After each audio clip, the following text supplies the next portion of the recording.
दोस्तों, जैसा कि आप सभी लोग सुन रहे हैं YouTube, Facebook, Instagram के द्वारा हमारा एक गाना अभी बड़ा ही ट्रेंडिंग में चल रहा है और उस गाने का आज हम राधा रानी कैसेट कंपनी के माध्यम से अर्थ लेकर के आ रहे हैं। कला नीतेशु भैया, तो गाने के बोल क्या थे जरा बताना।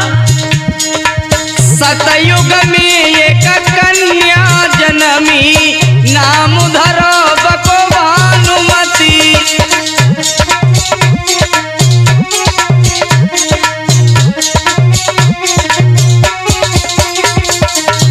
भैया कला नीतेशु यहीं रुक जाओ। गाना तो लोगों ने सुन लिया है, लेकिन एक एक कड़ी का अर्थ करते चले। बिल्कुल। सबसे पहले हम आप सभी लोगों को एक बात कह देना चाहते हैं, इन पहेलियों का कोई भी ऐतिहासिक या पौराणिक प्रमाण नहीं है।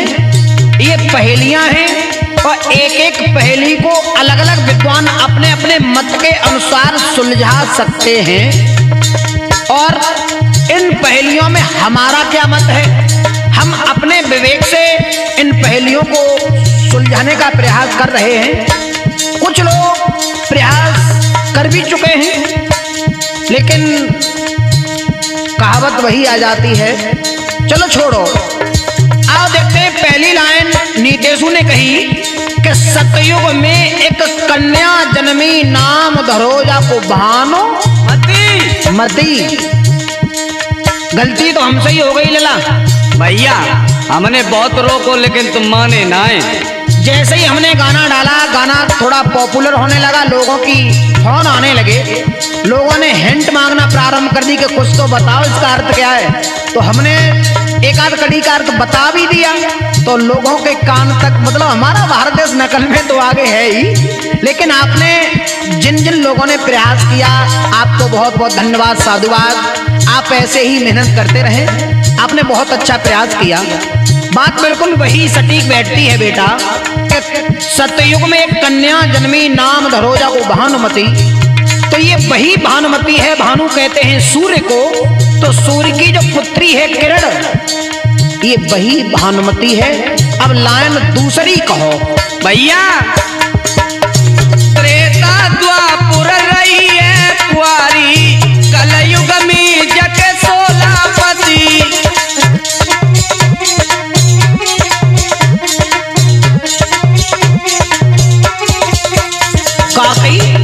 भैया त्रेता द्वापुर जब कुंवारी रही और कलयुग में आई कि जाके सोलापति।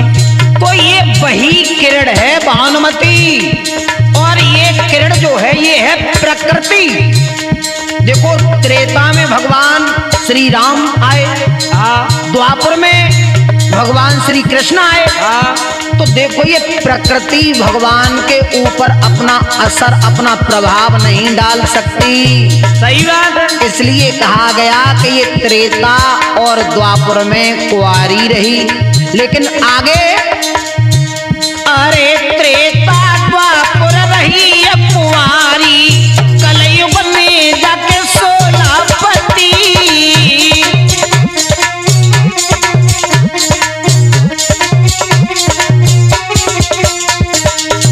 अब सोलहपति कौन से हैं? लेकिन कुछ विद्वान ये बता भी रहे हैं कि सूर्य की 16 राशियां हैं, लेकिन उन विद्वानों ने ये नहीं सोचा कि राशियां तो केवल 12 ही हैं।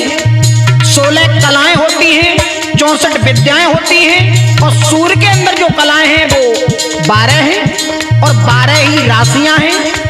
कुछ लोग 16 बता रहे हैं।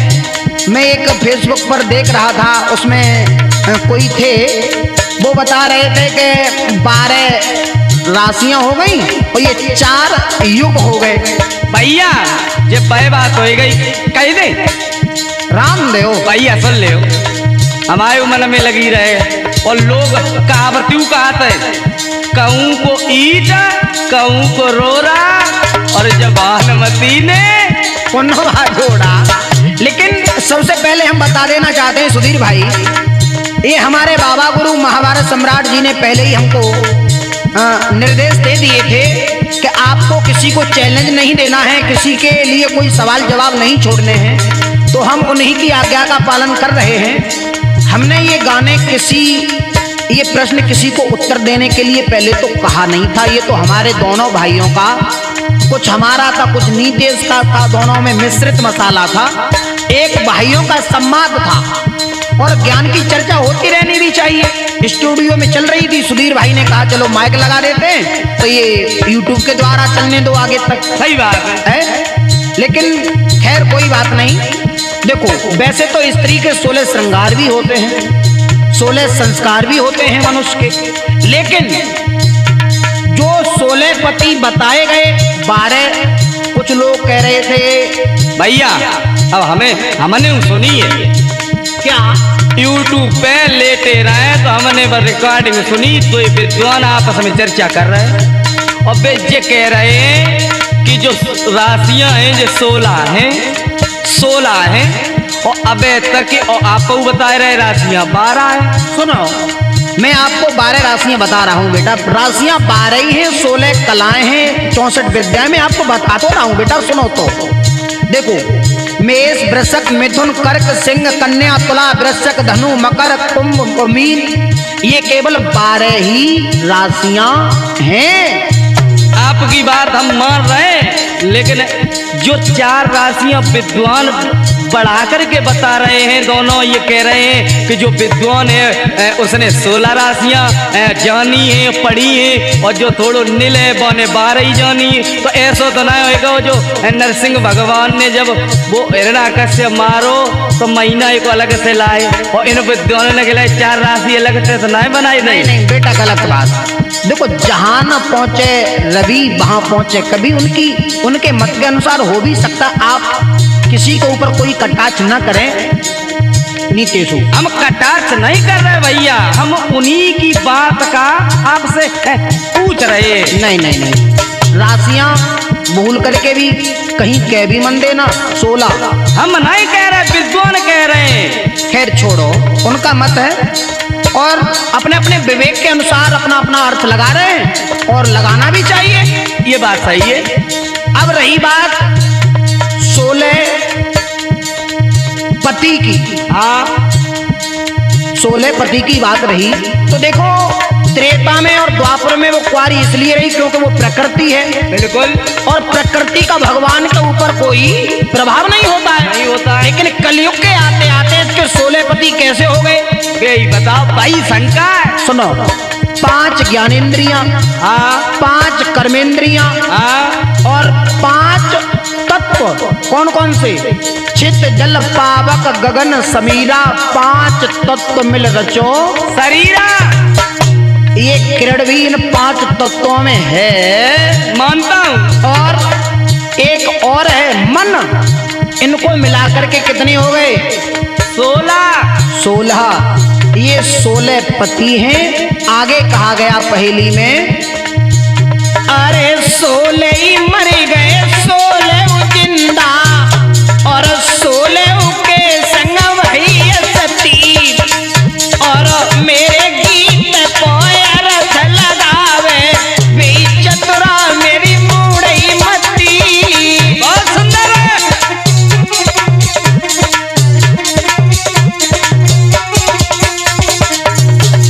देखो, जब प्राणी नामा निकल जाते हैं शरीर में से, तो ये जो 16, देखो सती का अर्थ ये नहीं है तो उसके साथ में जल जाना, मर जाना, भस्म हो जाना।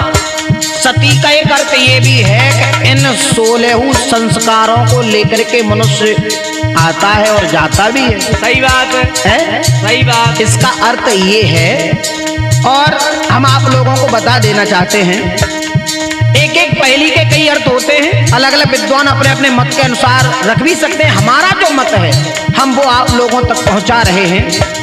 16 मर गए, 16 जिंदा, 16 के संग वही सती है। प्रत्येक इंसान के साथ में ये 5 ज्ञानेंद्रियां, कर्मेंद्रियां, 5 तत्व जब शरीर ये जीवात्मा निकल जाती है तो ये अपने अपने में विलीन हो जाते हैं। सही बात है। अब आगे बताओ, आगे क्या कहा था भैया? में सोचई विचार, छोटी सी चुईया ने बिल्ली डारी मारे।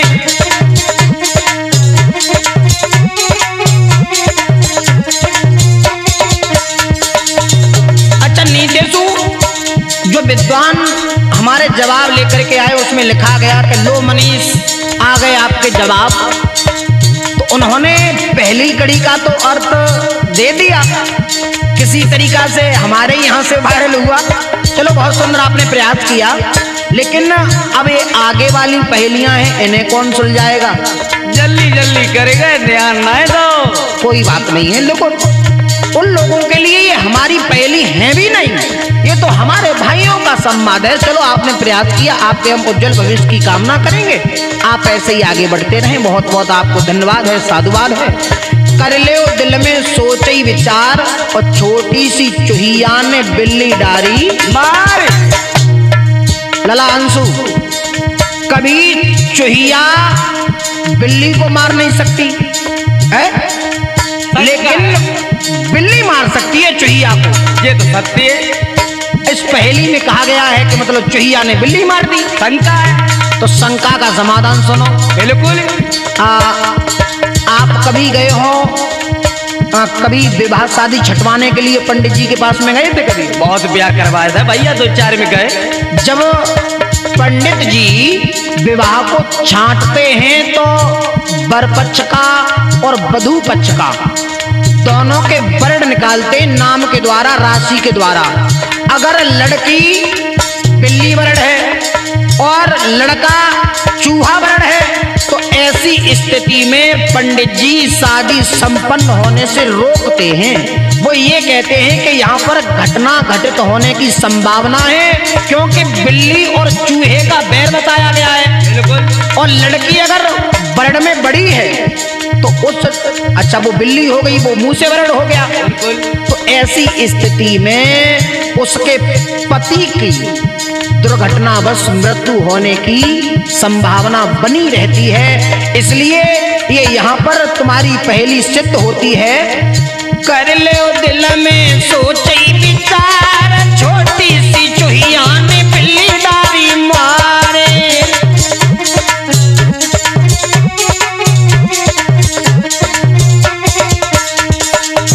लहुआ भैया एक और कड़ी कही थी, बाय दोहराओ तुम।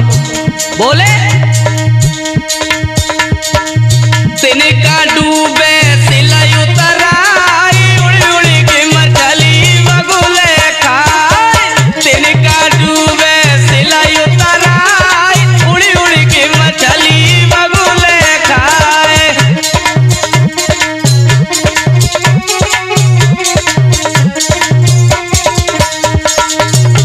लला मोहन मिजाजी तुम ध्यान दियो। लहुआ तिनका डूबे सिल उतराए, जबकि सिल को डूब जाना चाहिए और तिनका को ऊपर तैरना चाहिए, लेकिन इस पहेली में तिनका डूब रहा है अंशु और सिल उतरा रहा है। तो इसमें सुनो ये सिल क्या है?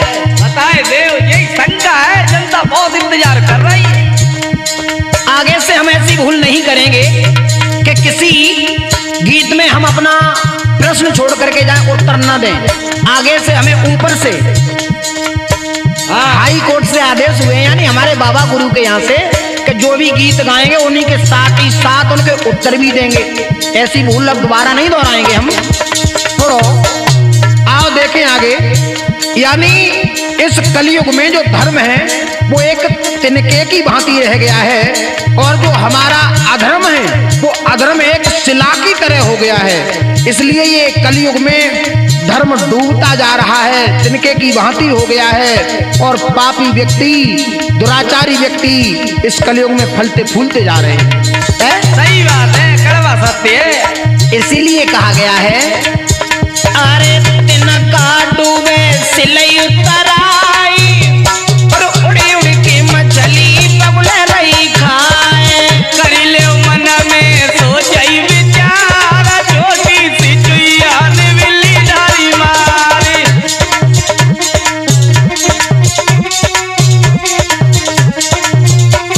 लौआ भैया तुम्हारी जब पहली को आध और तो है पाओ भाई, तिनका डूबे सिलोतरा, यानी धर्म डूब रहा है और पाप तैर रहा है। सही बात है। और आगे है उड़े उड़े मछली बगुले रही खाए। तो ये मछली कौन है? ये मछली है माया, ममता, मोह। और जो बगुला है वो बगुला है ध्यान। बगुले जैसा ध्यान होना चाहिए। विद्यार्थी के 5 लक्षण होते हैं, उसमें बगुले जैसा बताया गया है ध्यान। तो ये जो बगुला है वो है ध्यान।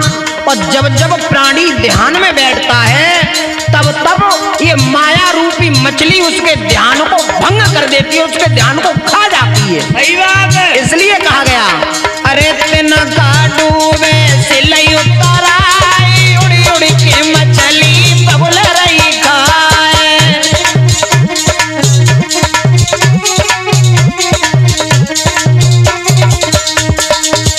लला नीतेश भैया अब और रह गए हैं। बिल्कुल बिल्कुल पूरा करो, बोलो।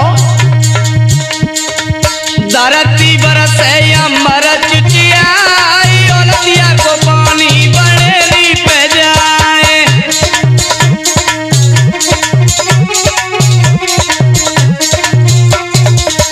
लला मोहन इन्होंने पहली लाइन में कहा कि धरती बरसे अंबर चिचियाए, औलतिया को पानी बढ़ेरी लो जाए।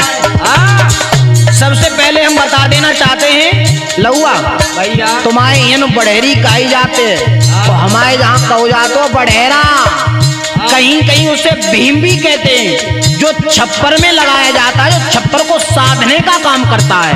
आओ धरती क्या है? ये धरती है भक्ति।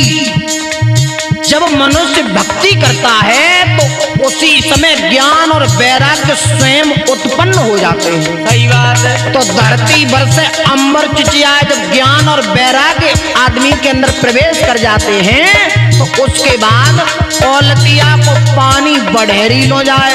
और वही बढ़ेरी बताई गई ब्रह्म। सही बात है। जो इस संसार रूपी छप्पर को अपने बल पर टेके हुए है, और जब भक्ति आएगी तो ज्ञान और वैराग्य स्वतः ही अपने आप उसके अंदर आ जाएंगे, और वही जीव जाकर के ब्रह्म में जाकर के जुड़ जाएगा।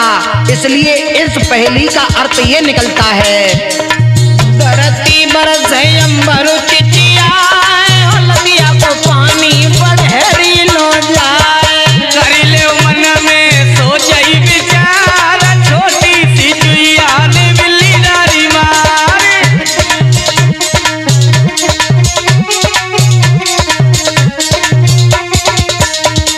लला भैया अभी तुम भूल गए हो, एक पहेली और होती, कह दो, अब राम दे हो। कह दो, बहुत लोग इंतजार कर रहे हैं भैया। सुनो, अरे बेटी चिरैया जो नाहर को खाए, पनिहारी गाकर डूबी जाए।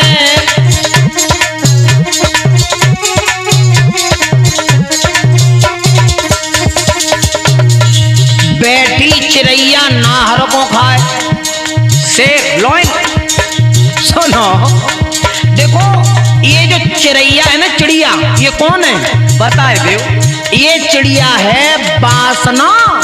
वासना बड़े बड़े ऋषि महात्मा, बड़े बड़े ब्रह्मचारियों को भी नाहर की तरह, यानी बहुत बड़ा जिनका नाम था संसार में, इस वासना ने उनको भी नहीं छोड़ा। सही बात है। उदाहरण दूं? बताए दो, बताए दो। देव ऋषि नारद कामदेव को जीत लिया था, लेकिन वासना ने जब उन्हें सताया तो विश्व मोहिनी के स्वयंवर में पागल हो गए। वो छोड़ो, विश्वामित्र को देख लो, विश्वामित्र मेनका के चक्कर में पागल रहे। सही बात। एक नहीं अनेकों प्रमाण हैं तुम्हारे सामने। और सुनो, यही वासना नाहर यानी कामदेव जिसने जीत लिए हों, वो कितने बड़े होंगे? उस वासना ने इसने उन्हें भी नहीं छोड़ा। सही बात है, लेकिन भैया कलयुग में समझदार है सब लोग। हाँ देखो, बड़े बड़े आज वासना के चक्कर में ही बड़े बड़े धनवान, बड़े बड़े विद्वान, बड़े बड़े बलवान सब जाई में चले गए लला, और तुम बचे रहियो भैया। अरे बैठी चिरैया जुनाहर को खाए, पनिहारी गागर डूबी जाए।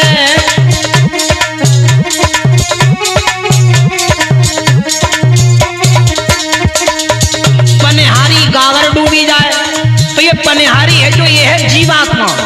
और जब ये जीवात्मा देखती है कि अब इसका ये शरीर वासना में विलीन हो गया, वासना के वशीभूत हो गया, तो वो अपने आप में अकाल मृत्यु हो जाती है। काय के चक्कर में, जाई वासना के चक्कर में दिन रात दौड़ रहे। सही बात है। शंका ही ना है मरवे की, क्योंकि सिर पे भूत सवार हो जाता है वासना का लहुआ। एक लाइन अंतिम और रह गई, बात तुम ही कहो भैया। नाई ले धोई ले कर ले श्रृंगार, सोवनारी के ऊपर नारी काट।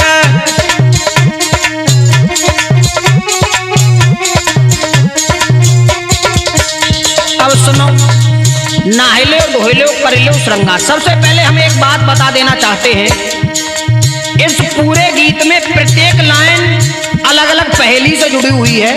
इससे सारी पहेलियों से जॉइंट ना करें, ये थोड़ी भूल हो जाएगी। और आप लोग समझदार हैं, मुझे विश्वास है। जनता जनार्दन है, जनार्दन भगवान श्री कृष्ण का रूप होता है, और आपसे ज्यादा बड़े विद्वान तो हम हैं नहीं, आप लोग बड़े हैं। हमने तो ये पहेली इसलिए डाली थी, और देखो आपके मत के अनुसार इनके अनेकों अर्थ और हो सकते हैं। आप ये ना कहें कि मनीष का गलत है या हमारा सही, आपका भी सही हो सकता है। हमने अपनी बुद्धि से लगाया, तुम अपनी बुद्धि से लगा सकते हो। इसमें है नहाय लो धो लो कर लो श्रृंगार। ऐसा होता है बेटा, जब शरीर से जीव आत्मा निकल जाती है और तब जो पार्थिव शरीर रह जाता है उसे नहलाया जाता है, धुलाया जाता है, वस्त्र पहनाए जाते हैं। उसके बाद लिटाया जाता है। काय पे लिटाओ जाता है? तीन डड़ा की नसैनी होती है। हाँ है? कहीं कहीं इसे टिकटी का रूप दिया गया है, कहीं कहीं इसे ठटरी का रूप दिया गया है। अपने अपने क्षेत्र के अनुसार इनके नाम रखे गए हैं। तो अब उसी पे लिटा करके ले जाते हैं कहाँ? मरघट तक। और मरघट में ले जाने के बाद में चिता चुनी जाती है, और ले जा करके जो उस पर लेट करके जाता है, चाहे स्त्री हो चाहे पुरुष हो, ले जा करके चिता में रख देते हैं। और जो जाती है साथ में टिकटी, उसे अंत में उसी के ऊपर डाल देते हैं। इसलिए कहा गया